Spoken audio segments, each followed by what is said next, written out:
Future State, Harley Quinn, issue 1. Now, this one I actually really enjoyed.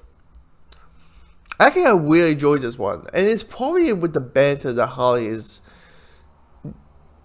doing with the other person, really. Because what you have here is, I mean, essentially the story is, it's a little bit a tale like Suicide Squad, a little bit.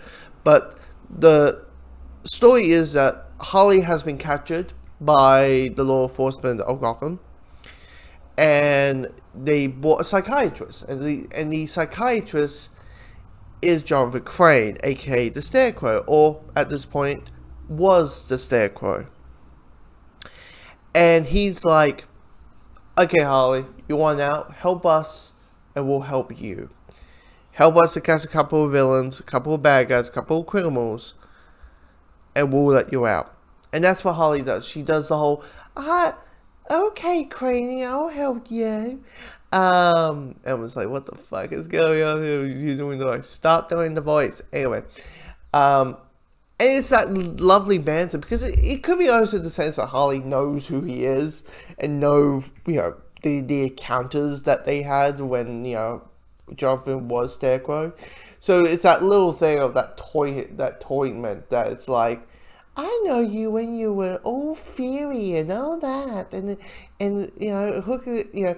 so it's that little banter thing, and Harley being Harley, and like she's doing cartwheels while chatting, and you have this whole thing, it's kind of like the two grumpy old men kind of thing. It's kind of like a good cop bad cop, where you have the goofball in the same room with Mr. Serious. It's that lovely, it's a really well put dynamic thing. And with the villains, like, we basically see Professor Pig, and we see Firefly. We also see Black Mask McClee. He's the villain for next issue. Clearly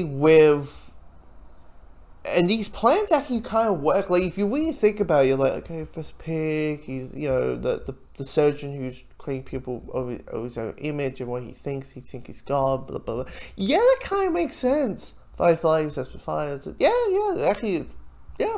Like, you start thinking about it, like, you know what, there's not much plot holes, there's not really much anything on those lines. And the art is really well put together, really. The art is really well put together. You have this kind of, I don't know what you call it. What do you call it, guys? Like a cartoony, you know what it is? It's like, if you ever seen the Incredibles, like, concept art stuff, like, definitely for the first film, it's kind of like that. And it's really well put together, really well sharpened in. It's a, probably so far, like, the only one I got to read at this point, for this week is Batman. And, yeah, and so far this is probably the best one out of the bunch, really. It's just really well tied together, and it's quite simple. It's a very simple plot, and it kind of makes things very well put together, really.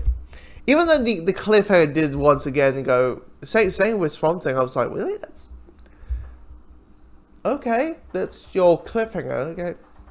That's fine. Just probably just say, hey, Black Monster's around the corner, but anyway, yeah, good one, probably the best one so far.